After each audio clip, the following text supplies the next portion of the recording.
What's good, guys, and Happy New Year. Can you believe it? It's 2020 already. So I thought, what better video to start with than the biggest event in my life that's gonna happen this year. Now, loads of you have messaged me saying, I know you mentioned about doing a wedding series, are you still going to do it?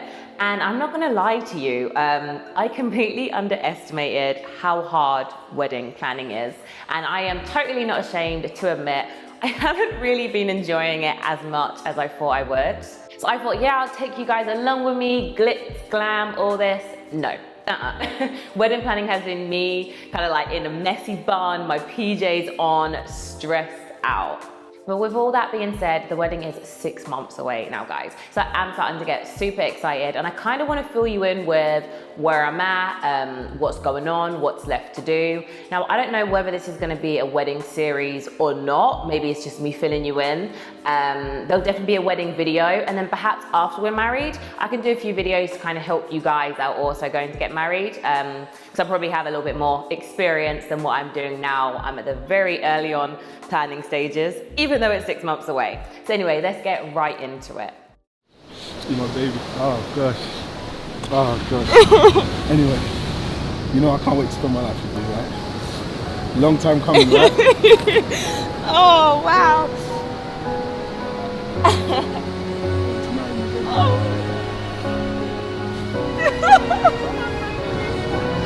Yes. Yeah. I think that's how it goes. Oh man. Oh wow. This is.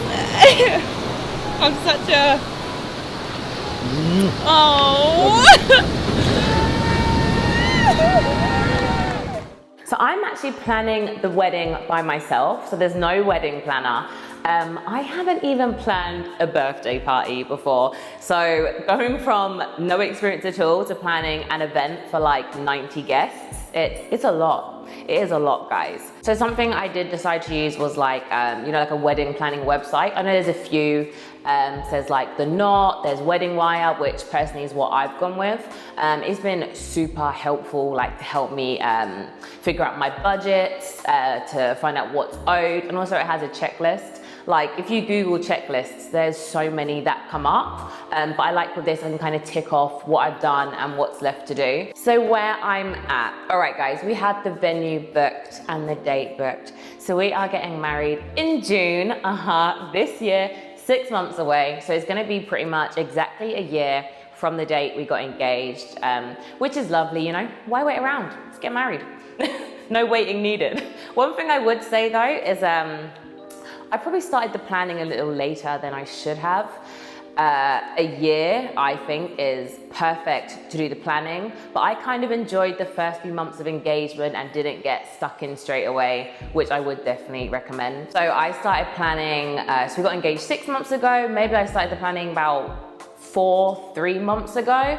And yeah, I feel like I'm already behind. I've been contacting some videographers or photographers and people that are already fully booked. So yeah, if like me, you're actually having a wedding in summer when it's high season, get those bookings in, because I am finding out that things get booked up. People get booked up.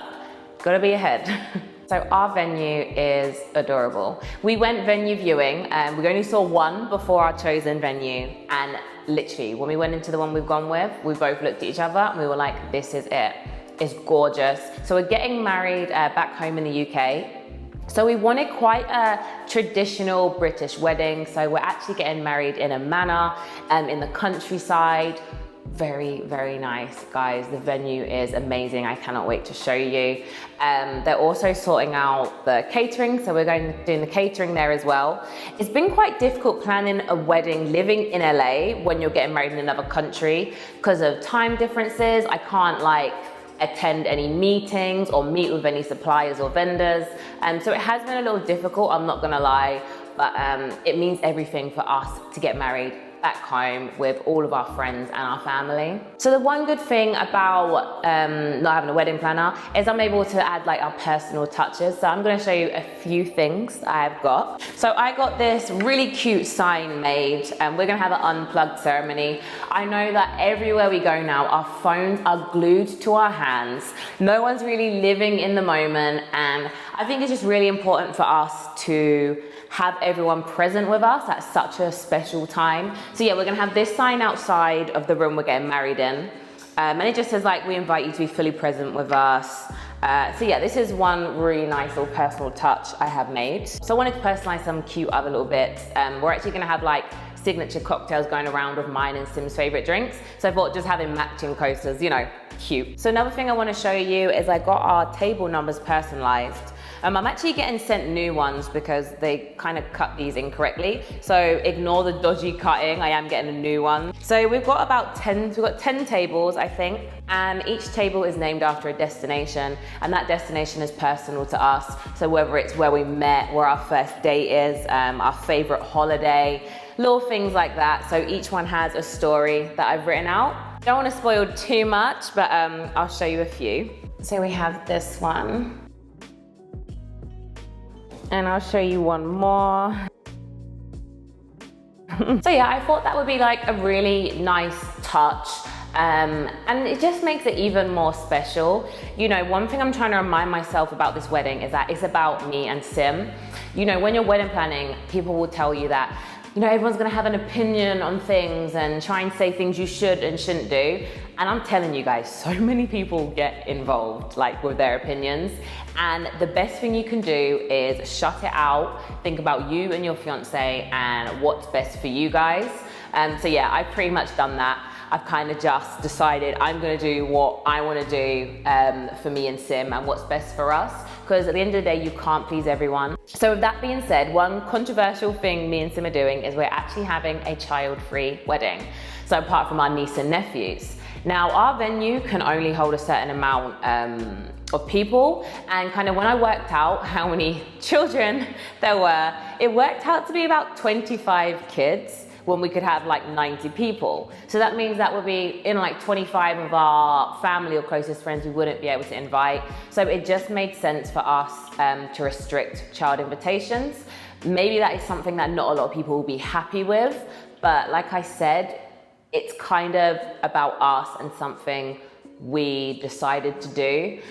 So yeah, I hope anyone that's watching that has a child and is invited to our wedding knew this before, but hey, now you know. Okay, so the next thing I have, guys, is my wedding dress. Oh my gosh. I am so excited to wear it, like unbelievably. So basically, I went back to the UK to go wedding dress shopping with my mum and my sister, who's my maid of honor. We went to like 3 bridal stores and I just didn't find the one. So I decided to go to a bridal store out here in LA, somewhere near me. And I took like 2 of my close friends in LA. And yeah, I tried on this dress. I'm gonna show a picture of it. And I thought this one would be the one. It was the first one I tried on and I was like, the fit, the feel, it's everything. But then obviously it's the first one I tried. So, you know, naturally I'm gonna try on a few others. Guys, the second one I tried on, I fell in love with.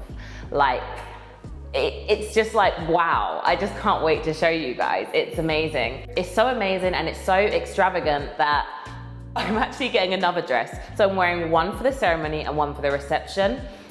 Something a little bit more laid back, let's say. Again, I don't want to spoil too much. But yeah, I will be wearing 2 dresses that I literally just, I can't wait to wear. So I'm at the stage now where I'm kind of trying to book all the little bits. She says little, I still have a photographer and a videographer to book. But anyway, let's not get stressed right now. But you know, I have the venue, I have the catering, I have my dress, I'm pretty much ready to go, guys. No, but on a serious note, now I'm tackling the planning head on. You know, it's a 6 months countdown, it's gonna go like this. So yeah, I'm really getting on all the small little bits. And another thing I didn't expect was how expensive weddings are. You know when people say, oh, we're not getting married, it's too expensive? And you're like, come on guys, you can probably do it cheap, right? Oh wow, no, weddings are like shockingly expensive. Like I had a budget, amount set in my head, I'm like way over it. It just happens. It's crazy. But one thing I've definitely done is keep tab of like invoices, what deposits I've paid, when the payments are due. It's so important to stay organized. Like I can't stress it enough. I'm quite good at organization. So yeah, that part's not gone too bad. Pinterest has been amazing for my mood boards. Like I've used Pinterest. I've got so many posts saved on Instagram. My phone has so many wedding albums. It's like wedding, wedding, wedding everywhere. But no, Pinterest has been a savior. We already know our theme, so it's gonna be very modern, black and white theme. We're very minimalistic, like we don't like a lot of color. So yeah, we both really agreed on kind of how we want everything to be, like very clean, very fresh, and very proper. So one thing I'm super unsure about is my hair and makeup. So as some of you know, I was a makeup artist before, so I've never really had anyone do my makeup before, but I'm really worried that on the day I might be shaking or crying, and yeah, I just can't do my makeup. But I think I'm gonna do it because I kind of know my face and how I like it to look. So I'm really undecided on whether to have my hair up or down. So if I have it up, I would definitely hire a hairdresser because your girl's not good at updos. But if I have it down, I may do it myself. So these are just like little decisions I still have to make. My bridesmaids dresses, so obviously I can't go back to the UK yet to go shopping with them. So I've actually ordered some to my house that I'm gonna try on, see if I like them, to kind of help me decide what to go with when I'm ordering for them. So I don't know if any of you are currently planning your wedding, but one thing I would say is try to enjoy it. Like when I first started, loads of people said that to me and I was like, of course it's gonna be fun. And then a month in, oh my God, I'm pulling my hair out, I hate this. And now I'm kind of chilling out a little bit. Like as long as you have the important bits booked, then just tackle it at each time, because wedding planning really can feel like a second job. There is so much to do. And also don't feel like you have to do it yourself. I'm really lucky that my sister, who's my maid of honor, has been so helpful. And she's like sent all the, saved the dates and going to the invites for me, because obviously we're sending it to everyone back in the UK, so it makes no sense me doing it over here. But yeah, definitely ask for help. Me and Sim have wedding meetings. So I actually schedule in like a couple of hours where we sit down, go through everything, what's booked, what still needs to be booked. So don't feel like you have to do it yourself, and definitely get support. Even though I know how stressful it's been, I don't think I'd hire a wedding planner again, because I know I'm gonna look back at this time and I'll be grateful that I was involved in literally every single step. And that means we can have the wedding exactly how we want it as well. So I know all the stress will be completely worth it. I can't wait. There's so much left to do, but I just know on the day, it's gonna be like, this is perfect. No matter what happens, like as long as it's us there and you know, we're getting married, that is literally all that matters. So a few important things I do want to say as well, guys, is read your contracts. Like obviously because we own businesses and self-employed as well, we're constantly going through contracts. So maybe I'm a little bit more in the know about that. But yeah, definitely read the contracts, guys. If you're booking a DJ or a musician or a band, find out if on the day they're unable to attend, what they're gonna do. Now this is super important, whether they're traveling and their car breaks down, or if they get ill, all of these important little things you might not think about now, but on the day, that's gonna be an added stress. So definitely make sure in your contract that if a supplier can't fulfill their job or role or whatever, make sure you have a plan B with that. They always say that on someone's wedding, something is bound to go wrong. So yeah, fail to plan, plan to fail. That sounds a bit deep. So that also brings me on to saying, get wedding insurance, guys. Be prepared should anything happen. This should be like one of the first things you do before you start signing contracts. So I'm just gonna fire through a few other tips. Determine your budget. This is a big deal because this makes a difference between you booking this photographer for £500 or for £3,000. You need to know kind of what money you have allocated for each thing, which is something I kind of already have set up. So I know each thing I need to book and I put a rough estimate for how much I'm willing to pay for each of these things, just so you don't get a shock. And lastly, prioritize what's important to you guys. So for me and Sim, we know that food is a really big deal. So we're willing to splash out on a really nice, like 3-course meal with canapes and everything, because that's a big deal to us. So if you prioritize what's really important for you, it'll give you a better idea on how much money you have left over for everything else. So guys, if you are planning a wedding, please, I want to hear from you. I would love to hear from you. Let me know, is your experience going the same as mine, where it's pretty stressful or more stressful than you expected, but you're still excited? But yeah, definitely let me know. I would love to hear from you. All right guys, thank you so much for watching. That is it for now. On my Instagram, I will be like updating you with what's happening, as I have been. So definitely check it out and give me a follow, and I will see you guys next time. Mwah.